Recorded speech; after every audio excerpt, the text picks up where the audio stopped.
Mga puso, presidente naman sa United Sugar Producers Federation, nagapati nga about trader kuno ang yara sa likod sang pagpangawat sang kalamay nga na-recover sa Bagos City, Negros Occidental. Yaring balita ang gintutukan ni Eileen Pedreso live ikan sa NOCPPO grounds. Lynn, anong latest?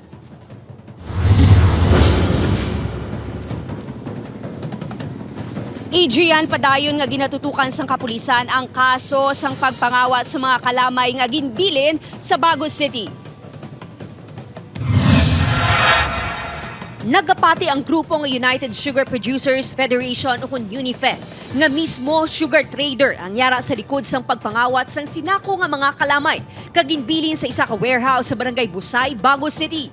Posible suno sa presidente sang UNIFED nga nabakal na sa mga ini ang kalamay antes pa man na-recover sa warehouse. May kontrako yan na trader din kasi posible yung mga driver na mag-angkol ng 1,000 sacks of sugar. May kasabwat yan na trader. Sa pihak sang pagduda, nagpasalig ang UNIFED nga hindi makaapekto sa industriya sang kalamay sa probinsya ang ini nga modus. Nagapangabay sila mata sa otoridad nga patalman ang kaso agud matumod ang mastermind.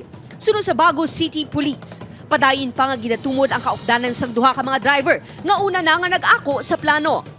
Wala man so far may nagapalapit sa amin na information na bago about sa possible na mga katransaksyon nila. Ginpasakaan na sang kaso nga qualified theft ang mga driver nga sanday Jojit Arsenio kag John Michael Olkin.